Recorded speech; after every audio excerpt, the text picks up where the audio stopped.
The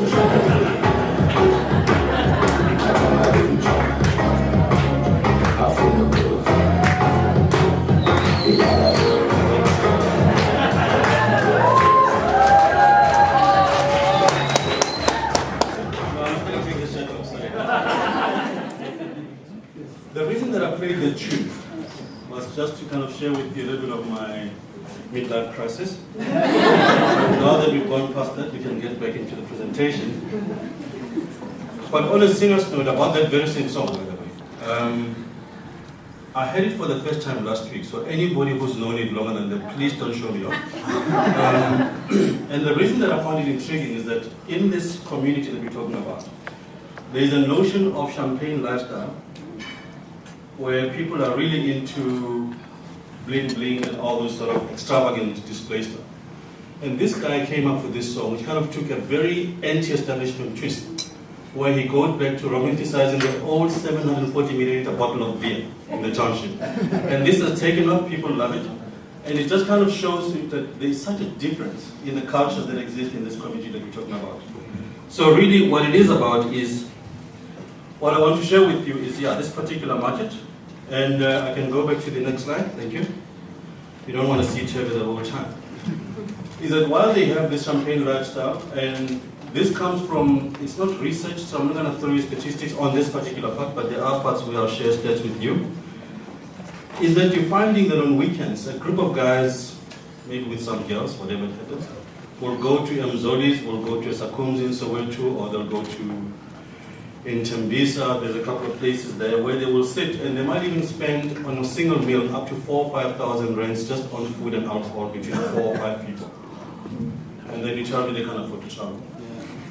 Now, all I'm saying here is that that's the beginning of the conversation. So let's just park that thought and just keep it at the back of your head as we progress. The second part is when you drive from the airport and you look at some of the townships which are quite poor, how many dishes do you see for DSTV? Now, I ask myself the question that if DSTV can do it and even produce a product that you can pay for, what is it, 400 rand a month or 500? 700 for the compact. No, okay. I don't know. I mean, there's a compact that I bought for my mother, I forgot how much it is, but it actually plays the Nigerian movies and a lot of gospel music, and that's all they need for now.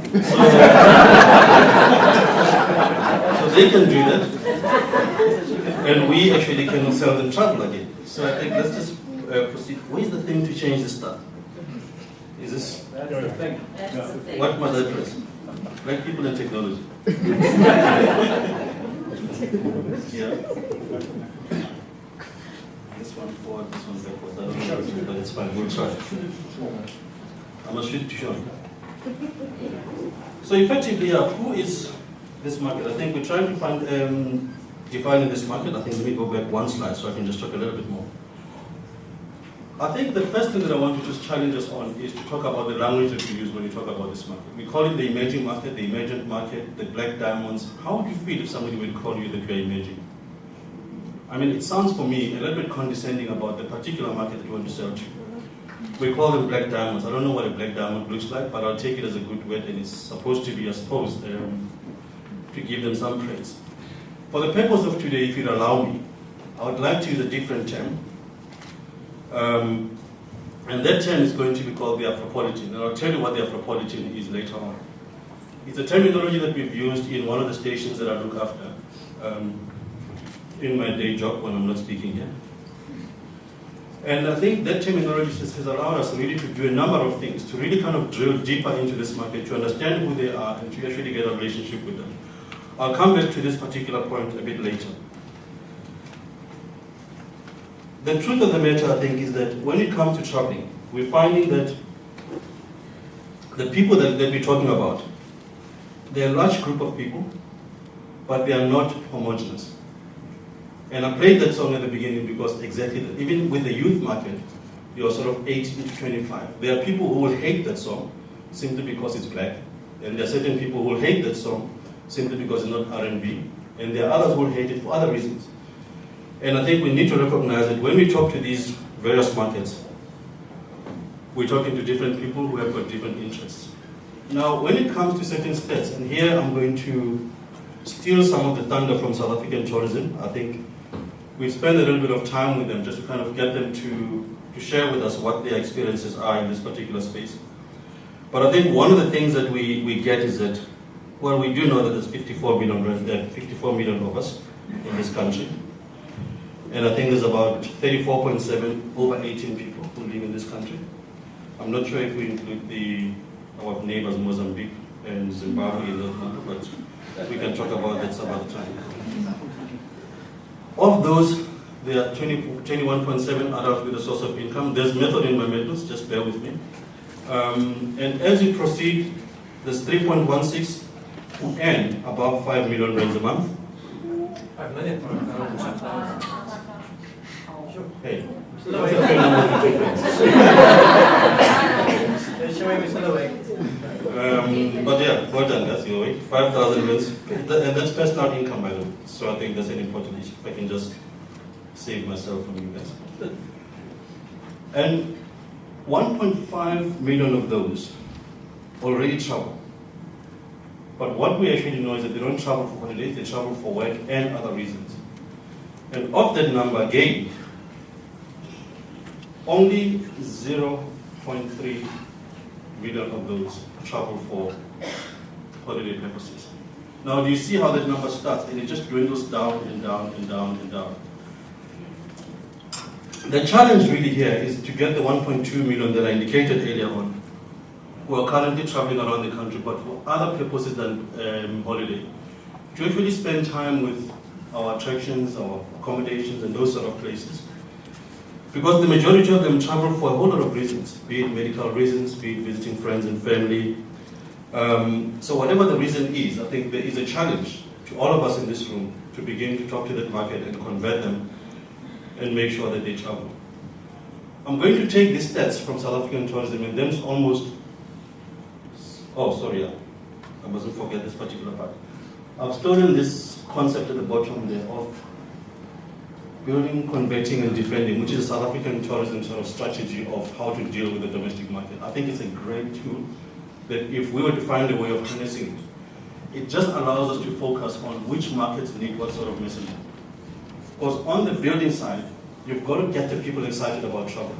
On the converting side, you've got to get them to convert from being travelers for business into travelers for holiday. And then on the defending side, you actually have got to defend those who are traveling to get them to travel more. So that's basically is the thinking behind that particular point. And then we get into my favorite, the Afropolitan. Now you probably ask me, what is the Afropolitan? I think, and where do I get the Afropolitan? Has any of you guys heard about a radio station in Johannesburg called Akaya FM? I happen to work there at certain times. No, I am not Bob Mabena, I am Jerry Mabena. And Bob and I are not related, even though he tells people he's my cousin. Who is the Afropolitan? I think that's a question that I would like us to just focus a little bit on and try and get a sense of what makes the Afropolitan, and what are the things that we can actually begin to decipher out of that. Now, the difference between the SAT research and this Afropolitan conversation is that the Afropolitan discussion, unfortunately, is done by a small radio station, and we don't have the big budgets that allows us to do your deep dive studies and really get into the statistics. But what you have is that it's a generation of South Africans, I think, who can be described as creative, very politically aware, and in many cases quite multicultural in their lookout, very accommodative, very explorative. And within the Kaya environment, we have found that they are willing to learn. I think it's a market that actually is almost saying, if I have a relationship with you, if I can trust you, I'm willing to kind of receive information from you. And I think that's basically is going to be the start of the discussion with them. One can also argue that they actually straddle two or more distinct cultures and identities, almost kind of existing in a world that what we might call a traditional African world, but also a modern world. And I'll share with you one or two stories that we've learned in the past, which are quite eye-opening for us as we do work there. I'm going to take a couple of minutes and just kind of share with you some of the interviews that we conducted with certain of these Afropolitans, just to get you a sense of what are they saying about themselves. If we can just go through those, Mr. DJ. My name is Spiwe Mpia. I am a writer, editor, and consultant. I think we've heard enough about the problems that are facing Africa. And there's so many interesting and inspiring stories coming out of Africa that are being undertold. We are going to go past the stage where South Africa sells itself. It speaks to being self-assured, it means being formed, it means knowing your story, it means standing proud. We need to carry that truth in everything that we do.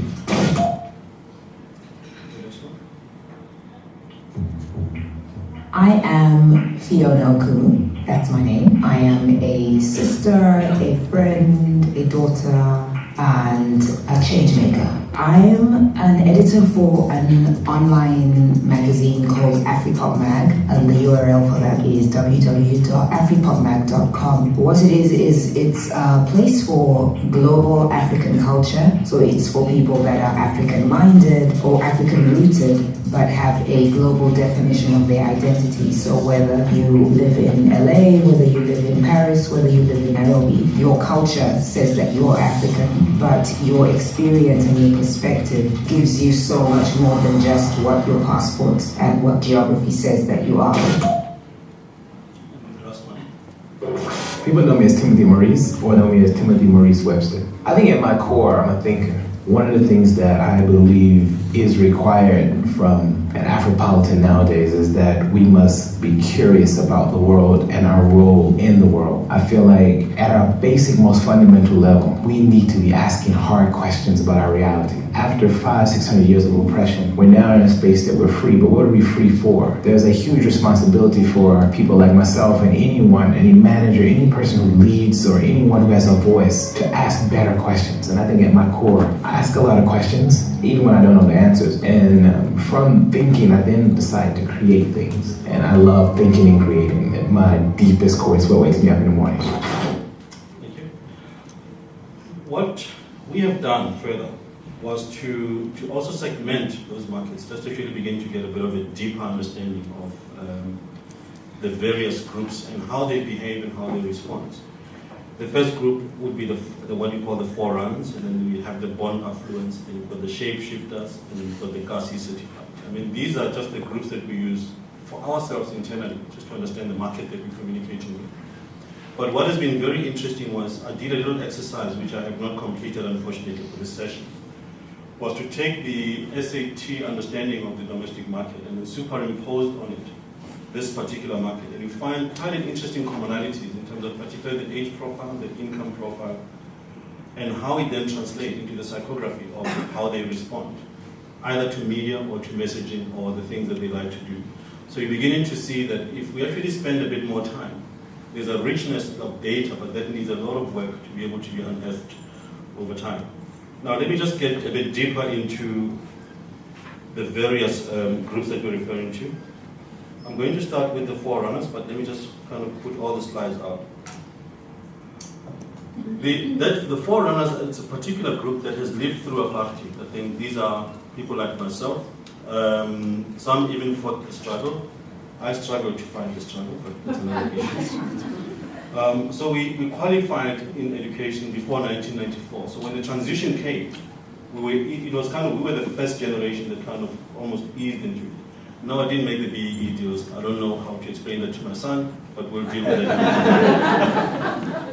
And some of us might have been freedom fighters, but later on they kind of either became BEE moguls, or they went into civil service, or some into business. Then there's another group called the born affluents, who effectively are almost like the second or third generation, but they're likely to be the children of the forerunners. And they got very good schooling most of the time, because their parents would have had a bit of education, managed to get them to some good schools, sometimes even decent Model C schools. Some of them might have even studied overseas. And to a large extent, these groups are driven by the need to define themselves as their own person. I think there's a need for them to kind of find a way of expressing their personas in what they do and how they express their work in the environment. Shapeshifters, highly driven by the need to succeed, slightly younger group, and they're out to make something of themselves. These are the go-getters, and they believe in being necessary in order to do what one wants. They are social chameleons. They may need to work and play in different social circles, And you're finding a lot of them beginning to say that I want to do the work that I enjoy to do when I want to do it. And when I want to rest and I want to do all the things that I want to do, I want to be able to have the time. I don't know, there's a term that they use for people who work when they want to work and they don't work. I have 2 children, so I can't even qualify for that one. The last group, which I find absolutely fascinating, is the CASI certified group. Now, this particular group, they have the wealth, but they still choose to live in the townships. I mean, it's not as if they cannot afford to buy a house in Bryanston, or in the case of Cape Town, in Kenilworth, or any of the affluent suburbs. But they live in those townships because they want to. And they live in there because they actually enjoy that lifestyle and that social cohesion that one can call that they found in that particular place. And they also disdain, or they detest rather, the ostentatious nature of life of those who live in the suburbs. So, having said that, I think what you then begin to find in terms of the segments, I'm just going to scroll again on this one so that when you have all the things, I think it's easier to talk to it. When you look at the forerunners in terms of life stage, I mean, generally they are 45 plus. I've just given away my age. They are mature singles. Unfortunately, I'm not, but that's not to be regretted. The media consumption, by and large, traditional media, newspapers, television, radio. They do like social or believe in social or online media, but they actually do believe that it's for the younger ones. They don't want to be seen to be on Instagram most of the time and those sort of things. The touch points in terms of where you find them, how you communicate to them, I think you find them on traditional media. But these are the groups that, even though they are educated and successful, but they still belong to stockfellows. They'll still go to building societies. And I mean, I always find a beautiful picture on a Sunday. If you drive around Branson, when you see, I don't know how many of you know, the Mothers Union Mothers. I mean, there's one who came out of Range Rover the other day in her red and white Methodist regalia, and I thought, that's beautiful. Because oftentimes we think that that's for the older people who are poor and in the townships. But to have someone in Branson come out of a Range Rover in a Methodist church in that regard, it was kind of, okay, there's something we need to understand here. Things have changed. And take the ZCC. People think the ZCC is a church for poor people. Try go to Maria during the Easter and see some of the members of the church. I think a lot of things have changed, and I think we got left behind. I think the train has actually left the station, and we're still wondering which way it went. The born affluence, the lifestyle generally is about 24 to 40, mostly at-home singles. Once again, the media consumption still remains somewhat traditional. But I think there is an emergence of digital media that's beginning to creep in that particular market. And the touch points, once again, as I said, is of the digital media. But the events is a big part of that whole thing. These are the kind of guys that will get a group of people, and the 10, 15, 20 people will go down to the Devon July just to hang out. And I'll talk about what we do with them. I mean, we brought some of them to the Cape Town International Jazz. We almost filled up a Mango aircraft from Lanseria to Cape Town, and we put them at the Table Bay. Now that's not cheap. That's a 12,000 rands per person trip on a weekend. And we say they can't afford to travel. So I asked myself, is it about them not affording, or is it about us having a certain type of relationship which we don't have? Furthermore, the shapeshifters, I think once again they're very similar in group to the born affluence. But here I think it's about lifestyle. I mean, as I said to you earlier on, is that they want to do what they want to do when they want to do it. So you need to kind of tailor whatever it is that you do around them. I think we spoke a little bit about eventing earlier on and the role that it plays, and this is where those kind of things come in. These are the guys that will come here for the 94.7, the Cape August, and we'll do a race like that. They'll come here for the jazz, they'll come here for the big events that you have. They'll come here for the attractions to the extent that you do stuff that attracts them, that excites them. The CASI certified is a fascinating group because it straddles all the groups. I mean, it starts 45 plus, 24 to 40, and even younger at times. I mean, you're getting some young, successful guys still living in the townships. They tend to have a very strong sense of self, and they're not easily excited by the mainstream trend. But I think in here, it's about how do you bring them into a collective of single-minded people that actually are like them. And if you take them into that particular space, they feel more comfortable. And language here is also quite a big part of the conversation. And as we look at these things, I think we are developing further insights. And what those insights are beginning to tell us is that family and community is central in this instance. Learning is key. I think they are willing to learn, they are willing to explore. In the sense of both the formal learning, but also learning through experience, finding their roots or exploring new cultures, widening horizons. And success is quite a big part of their life. And however they define it, does not have to be material success. It's really being comfortable in what I'm doing, where I'm doing it, and how I express that particular success in my own way. They see the world as they want to see it with their friends and with their family. So traveling groups is a big part again. I was in Mpumalanga last year in December with the family. And it was intriguing that we were traveling as a family of 4. And every other person, and 90% of the people that were in God's window were black. And all of them were like either in a combi, in a bus, or in a convoy of 10 cars. But you can tell that these people are all traveling in groups. And it was fascinating to see that now how do you begin to communicate with this market in terms of sending them holidays and actually getting them to come to an attraction. And when they get there, how do you begin to engage them? I was again at the Drakensberg sometime last year. And just before my son and I did one of those zip line things and those sort of things. By the way, I did go on your first thing at Abu Dhabi. I am one of the stupid ones. Big up to you. But I think what I found intriguing was that just as we were doing the zipline thing and those sort of tree hopping adventure things, literally a group of 25 to 30-year-olds came in probably about 5 different cars. And they just descended on this place. What I found interesting, just really stepping back and observing, was because of group pressure, it was more likely for them to try a lot of the activities because one of them dares the other one, says, yeah, I'm going to do it, will you do it? And then, I mean, there's some ladies there, so the man wants to show that they're So, all I'm saying is that let's understand those sort of dynamics and let's create those spaces for them in our environment. I did speak a little bit about the events being a tool to encourage travel. Now, black people in water, so that's another interesting point. I do have a friend of mine who I will not embarrass who did the Meet My Mile, and we were all shocked that she's black. So, I want to talk a little bit about this, but about 5 years ago, a friend of mine and I, we have a little business that we've been running, I don't know for how long, but I wanted to have a floating party. And I wanted to do one in Mozambique, but we couldn't do a proper floating party with a stage in the water. So we decided the other best thing was to actually float a party on the boat.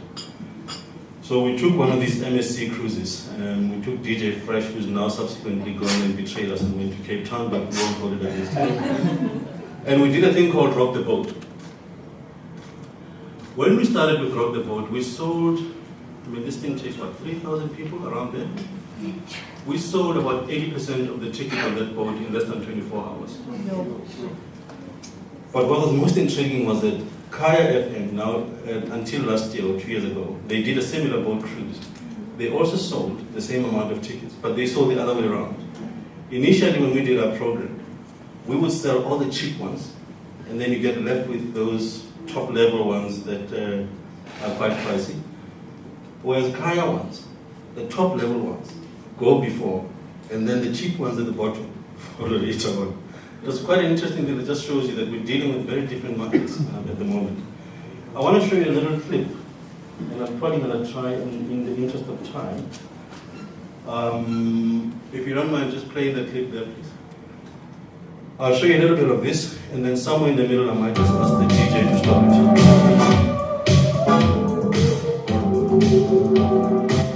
Hi, his name is Pop-Ups. His name is Kumba Big Bang of Shopping. Yes. About to embark is it embark? Yes, more. Yeah, so embark on this beautiful cruise. And we're going to be away for 4 days, Joe. My phone's off. Kaya Ferry Soul and Rhythms Cruise Cheers.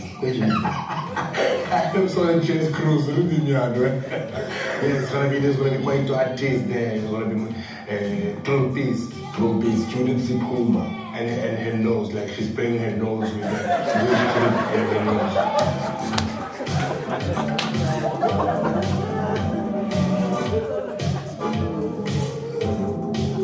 The first thing we did when we got to the cruise was we checked in.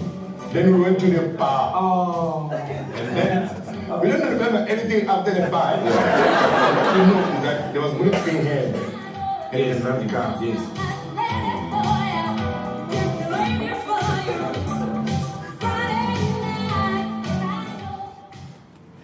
And then this year we tried for the first time another thing, which was actually to take them skiing. Now, this was an interesting one. I mean, we thought we have an audience that actually wants to try some of these things. Let's try skiing. I think in hindsight, we were right and we were wrong. And I'll tell you why they were right and we were wrong. Black people still have the African thing of leaving things too late. 2 weeks before the cruise, guys are from, hey, we want to go on the cruise. Are there still some spaces left? Of course there are spaces left. But you can't get a Schengen visa in 2 weeks. So that was lesson number one, that I think there are certain other logistics that you need to factor into this particular process that just really made it very difficult for us. The other lesson that we learned was, when they got there, they loved it. But black people in cold weather are not quite. I'm sure you'll agree with me that one of the office, particularly your, what do you call it, open plan offices, we call it ambience. So the debate is around ambience. Should it be at 29 degrees or at 22 or at 18? And 22 being a compromise, where the black people are going, So I think let me just show you a little bit of a clip. It's quite a long clip, so I'll try and just show you some of the highlights of that, and then let's see where it takes us. Thank you. The Kai FM Listener Ski Tour Diary. Hi, it's Kuba here. Kai FM skiing trip off to the French Alps in France. Chilling here. This is a big joke. We are 1 hour before we leave South Africa. And this is my guy, this is King Beer, this is my guy, this is my guy. So what are you looking forward to? Because when you're from France, man. It's one of our DJs. So I'm looking forward to going back home, going down the Alps, enjoying the skiing, spending time with you, Scuba. You're a great guy. I want to learn from you, my brother. And please, this is a point where we leave him in France. I can't do too much. I'll be back in South Africa, definitely. We're in Paris. Are you okay, by the way? Because you've flown over 2 hours now. The flight was nice, and I sat next to two white crazy people. They don't do like crazy people. Why? So they wanted to talk to me. I don't want to talk, so all of my right there, yeah, in front of me. Not here, Stevie, no. Every movie I want is there. So you watched DiCaprio's movie, Madagascar? Dude, yeah. I couldn't watch it properly, because this white lady was like, so what do you do? I don't care what I do, leave me alone. The time played for over 10 hours in France. Like overtime, it's just like overtime. It's just like this one is big. Hi guys, we just landed at Geneva, and it's like Joburg. The weather's really nice. Very few clouds inside, the sun is shining very bright, the beach is here. Everybody is upbeat about this. Now we're off to the resort. See you when we get there.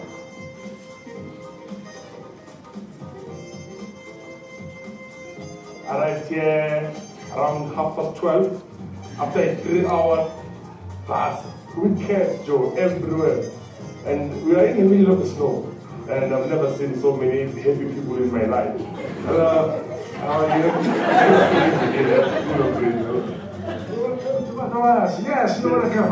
This is my guy. This is my first guy. We're going down some skiing things because we got a home ski. Hello. How are you? Can I give you a name? Spoongy. Spoongy. It means the princess of Guyana.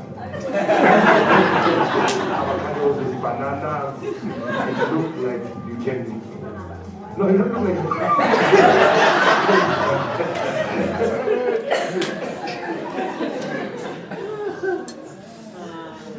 So, what we then furthermore did was to really explore the insights that we just were picking up out of the travel situation.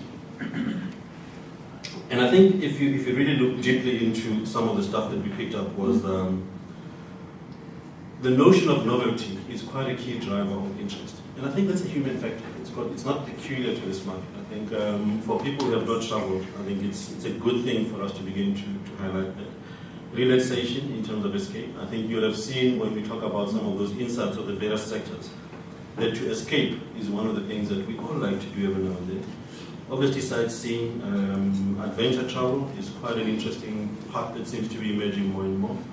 Shopping and partying, romantic getaways, but I think just to highlight the fact that novelty actually came out as the dominant factor, and I think being immersed in something new was quite a key thing. Now, travel plans often had core focal points that related to discovering new cultural trends, but importantly, it's really the activities that happen in and around where you are. And gender experiences or gender differences actually create interesting observations. I mean, as I observed with my wife the one time, that she would rather I went to the Louvre than she would go shopping. So shopping was a big part for her at that particular time, particularly for clothes and cosmetics. I don't know how true that is, I'm just reporting these days, so don't use that against me. Males, more often than females, taking partners with them on romantic trips. And those getaways were a priority, and they were focused on relaxation and pampering for both partners. If I can just go back to the boat example. When you speak to the management of the boat company, they told us that nowhere in the world have they ever sold as much alcohol as they sold on that week. I'm just talking about the pampering part, because pampering comes in different forms. So younger participants were more likely to travel with friends of the same sex, either boys or girls, weekend aways other than were also for the older groups. However, the dominant trends was that of taking a partner on a travel trip. Some participants mentioned going on adventure trips with best friends. Here the trips were lengthy in nature and had a more component of a backpacking or roughing it in some instances. Participants frequently traveled to other African countries, listing Ghana, Uganda, Kenya, Mozambique, and Zimbabwe and Nigeria as primary destinations. Sometimes business trips were extended and included dining out when you finished your work, you stay a couple of days over, which is called, I think we have a term now that we're beginning to use for that. What's it called? Pleasure, yes, that's the one. Yeah. And then ideal destinations and trips. I think we spoke a little bit about that, but what came up was the festival in Rio to some extent. Somehow Cuba seems to be quite a romantic getaway that most people want to do. Now we did a little bit of an exercise on spend. I mean, don't hold us to this. This is not that South Africa, but this is really kind of being on a very small sample just to get an idea. The maximum spend was about 30,000 rands, which was probably roughly what you would have paid for that ski holiday with all inclusive. And the minimum or sort of was around 12, 15, which is what you would have given them for that Cape Town International, just for argument's sake. But what is interesting that emerges is that they feel comfortable when you have everything included in the trip. There's a sense that I want to know what I'm going to pay, and I've paid, and I'm okay. So don't keep popping up little prices, you have to pay for this, you have to pay for that. On the boat, they all knew that they have to pay for alcohol, and they were ready for it. And boy, they bought expensive. I mean, those whiskeys were flowing. I think I've lost my place. Okay. In terms of bookings, travel bookings and buying insights, we found that a lot of them are now switching on to online, and Groupon is one of those areas where they actually go into. I know that somebody said that you shouldn't leave Groupon in marketing. I'm just observing what the consumer is saying at this point in time. And the Limpopo province came out as a top destination. I don't know why.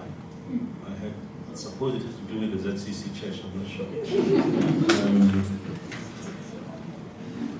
And then peers were most relied on as source of information. So in terms of peer-to-peer advice on data about travel, I think that happens to everyone. TripAdvisor is beginning to emerge as quite a strong source of referral. Yeah, I think that's what I wanted to say on that one. But now I think I'm sort of drawn closer to my conclusion, really, on the inside side. I think our role really is to change that behavior and to create markets for them. And I think it's also really around experiences and packages. But the thing is about affordability and attainability. And I'm using those two words quite loosely.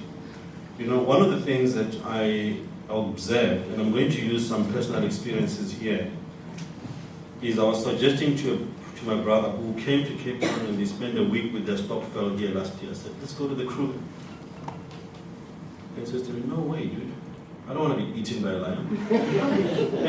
and you kind of say to him, no, but there's places, and there's a thinking in their heads that once you are in the Kruger and you get out of the car, so then you're not going to have the problem of that white guy who wanted to kiss the elephant. So yeah, they're not even going to get out of the car. But I mean, the point really was that there is a lot of education and there's a lot of misconceptions about our attractions and our destinations that we want to take them to. So it's important that we have that patience. And in terms of the current economy, I mean, I use this particular slide because in many instances in our environment with Afropolitan, that some of them actually are traveling overseas. But with the rand being what it is, I think suddenly they are now considering domestic travel quite strongly. So there is an opportunity there for us to start really doing some exciting things in that particular space. I think I've touched on a lot of these, but I want to just kind of talk around the engagement part, the part that actually is on the right-hand side of those slides. Is that the packaging of novelty experiences, like the ski trip for the high end, I think is quite an important thing that we need to start doing a lot of those. I think it would be exciting to start saying that when there's something big happening in Cape Town or in KZN or wherever it is, what do you package for that particular segment of the market?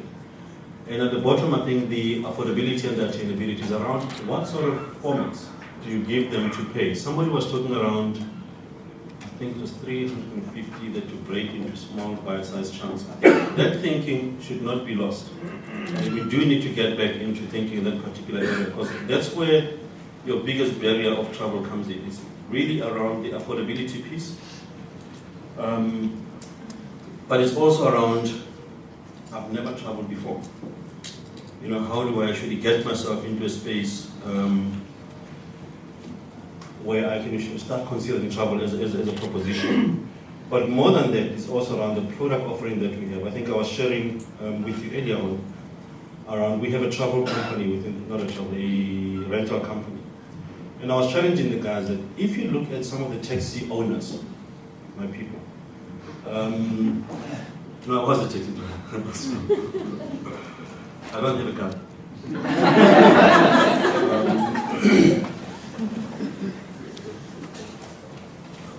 One of the things that I found intriguing is that some of them have got these stock fells where they, every month, and this is disposable income, they would contribute anything between 10 and 15,000 rands a month into some sort of a fund. I don't have that disposable income right now to put into some sort of a fund. But what is intriguing about that is that they do that so that they can help the other guy buy the taxi, the next taxi. So if there's like 10 or 15 of them, by the time it comes to you, you've got enough money for you to actually go almost buy your taxi cash. And they just do this thing on a cyclical basis. What if they put in an extra 1,000 rands into that kit, and that actually comes as part of their holiday for the end of the year? These are such easy things for us to do, but it's just that we need to be close to those markets and to get into those spaces. And I think the other thing is just the fear of getting into a flying situation. I mean, my father died before he could fly in an aeroplane, and that's not for lack of trying. But a year after he died, we then forced my mother to fly. The dude's gone, so you don't want to go before you do this thing. So we agreed on a simple plan. And I'm sharing this with you because it actually has got some interesting lessons for me. I said to her, if I went to Durban and I waited for you at the airport, and then you travel with my sister, because there was a whole group of us that were traveling, so I think it was not going to be affordable for us to all go, like 10 of us in an aeroplane.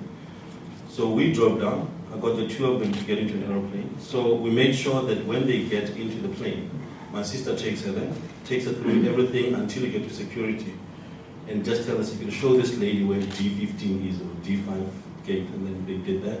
And I made her travel with a small bag. I said, don't take anything that will go into the carousel, because you'll panic when you don't see your bag coming out. So put it up at the top, when you get off, take it, get out. And by the time you open your eyes when you get out, I'll be there. And then we did all of that, and when she got out on the other side, I was there. So effectively what I'm saying to you is that home-to-home treatment is an important part of the journey. I mean, we do it for international tourists. We fetch them, we take them around, we hold them around. I think we need to do the same for this particular market, unfortunately. Am I out of time? So I've got 5 minutes, all right? Thank you. So I think, yeah, on the barriers of travel, I think we've spoken a bit about that. But what we did on that particular one is that last year we developed a concept which we called holiday swap. And this concept was aimed and intended at speaking to this particular market in terms of just saying to them, how do you begin to travel and what do you do when you're in particular places? And we then created activities or events inside this thing where we stretch them. You know, the novelty idea of trying new things. So I'm going to show you 2 clips. I think let's do the one next to it. No, yeah, that one. I think that's with the skydiving people. I've always wanted to skydive more than anything. In days of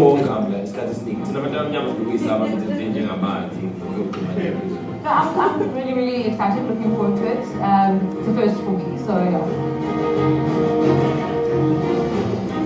England, I'm like, what is it like? Is it what I think it's going to be? Because he was telling me we're going to be 8,000 feet in the air. And this was in the Drakensberg, so the plan is to show them that you don't have to go to the Drakensberg and just climb mountains. There's a whole lot of other stuff that you can do while you're there. It's screaming since we got on the plane! I was just screaming it all in. When he pushed my body out of the plane, the first 3 seconds, I felt like my heart set.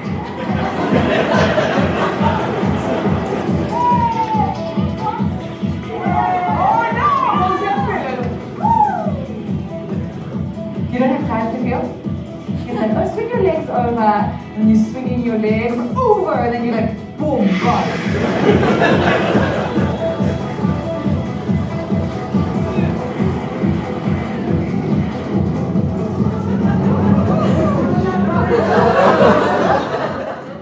So I think I'll show you the other one, the top left one. I think let's do that, yeah. So the surfing ladies. I'm feeling very nervous, extremely nervous. I don't know what lies ahead.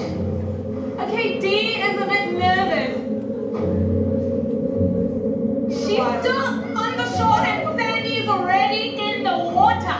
I'll try it, just to conquer my fears, but I don't think I'll finish it. I'm really, really scared. I'm in the water. I'm thinking of so many different things. I mean, am I going to breathe? Am I going to fall? Am I going to drown? Even though I had a life jacket on, there was so many different things going on in my head because there's waves hitting all the time. Now, the reason that I'm showing you those 2 clips is really to show you that there are times when we almost have to choreograph these things. That's the unfortunate reality that we face with. I mean, we can't treat that particular market the same way that we respond to travel and tourism. That surfing one was an interesting story. There was a girl from Alex. Alex is those Cape Townians. Alex is in Alexander in Johannesburg, which is where I come from. She'd never swam before, and somehow she just took it upon herself that I've got a life jacket, I'll be okay. And then she went on the surfboard. She stood the longest of the lot.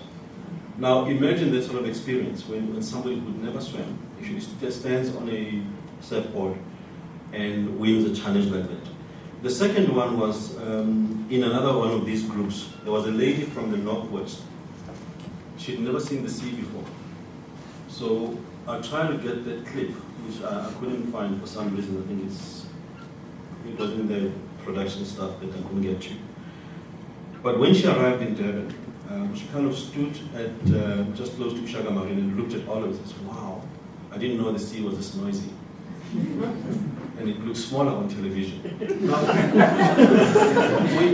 we laugh, but I think it's a reality of somebody who's never seen something and has got no concept of what this thing looks like, feels like. And it's like when you take the kid to the sea for the first time. I mean, I saw it with my own child. I mean, the thing was just frightening for them. Until they kind of get used to it and realize that no, there's no harm. And then you have to stop them. They are very similar. So brace yourself.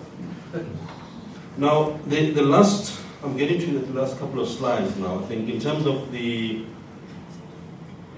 house, I mean, I've spoken to you about the creating sort of experiences and unique platforms to be able to tell these stories. Last year, or in fact earlier this year, when we did the jazz thing, we then took that group of people to, do we have it here? No, okay. We took them to Cape Point last year, and then this year we took them to Muizenberg. There's been a new restaurant that had just opened, but we did it via Chapman's Peak. And then we stopped just above that lovely hotel, Tinswalo. And then when we stopped, there were 2 buses. And when we stopped, there was a guy who had fresh oysters. There were girls there who had champagne and sushi. And it was just to create an experience for them and just see how they respond. So for me, it was a good piece of research that they paid for. But the response was incredible. I mean, some of them had never had sushi before. Some of them were trying oysters for the first time and fell in love with them. And just the idea of champagne at 11 o'clock to get them pissed before lunchtime was also I think that worked very well for all of us. Now, I spoke to you about the issues around first-time travelers, I think. Let me just kind of highlight a number of points, I think about 3 or 4, which is what we need to focus on. There's such a lot of stuff to share with you. But the first one is that I think we need to move away from dealing with the individuals, or rather dealing with them in one singular group. That's the one part, which has become very difficult when you're dealing with people with different psychographics. But when you say that, we need to also notice that in some instances, we have to sell to them in groups. Those groups could be building societies, could be stock fellows, could be whatever it is. And when you do that, make it a home-to-home thing. I mean, that's the second point there.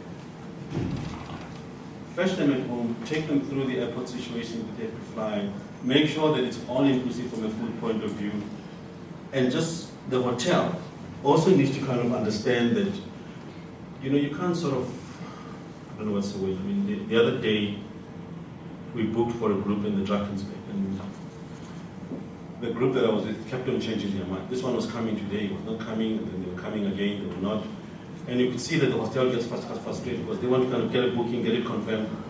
This is a market that you're trying to aid into a particular space. So there's also got to be some level of flexibility on our part. And then create interesting experiences for them to go and see, your sightseeing stuff. Choreograph as much as you can. I think that's an important part. So I spoke about the home-to-home, and then on the affordability side, there's a couple of things that one needs to talk about. There's an issue of cost. On the cost side, I think the first part that one needs to kind of recognize that the cost issue is about price, but it's also about price at a point. I don't know if you get what I'm saying. If you charge me 12,000 rands to go to some place, I may not have 12,000 rands, but if you say to me 12,000 rands in December, I might have 2,000 rands a month for the next 6 months. I think we need to move on to those sort of ways of selling. I think when you remember during the apartheid days, when I was struggling to join the struggle, if you went to shops like John Craig in Joburg, I think there was a John Craig in Joburg as well. What you'd find is that people used to lay-by for their shoes. And they would buy that 200 rand pair of shoes and pay 20 rands every month. for the longest time. But every Friday you would go and look at that shoes. That's my shoes. I think, unfortunately, we need to find a way of beginning to create that romance for this particular market, where we create the situation where you pay for your stuff, but somehow create that romance of saying that my holiday is coming. The second part is one that we don't like to talk about, is that the arrival of Airbnb creates an interesting opportunity. I think of beginning to create packages.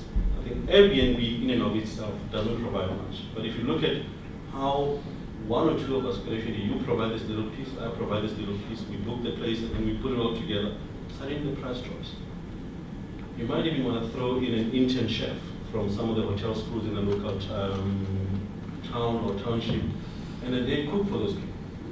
Now imagine you've got a group of 20 Stokvel members who have booked 2 or 3 houses, and then they've got this young chef from the local school cooking for them on the weekend. They don't have to worry about food, about cooking, they don't have to worry about all sorts of things. So these are just ideas that we're beginning to throw around as we're trying to make sense of these things. I think on that note, as I draw to a close, and I want to say thank you, I think I want to just use the words of Mr. Muhammad Ali, may his soul rest in peace. He said, impossible is just a big word thrown around by small men who find it easier to live in the world they've been given than to explore the power they have to change. Impossible is not a fact, it's an opinion. Impossible is not a declaration, it's a dare. Impossible is potential, impossible is temporary, impossible is nothing. And I think with those few words, I just want to challenge you to say that we don't have all the answers. The road is long ahead of us. But I think we've got the makings of something great that can actually develop the tourism market in South Africa and really get your attractions to be top of mind for a particular market that does not visit them. Before I get off the stage, I just want to thank my colleagues, Judith and Claire. Who's Claire? She's busy again over there. I think they've really been superb in helping put this presentation together. With the limited time that I have, I think this presentation would not have looked anything like what it did. Thank you guys, I really appreciate it.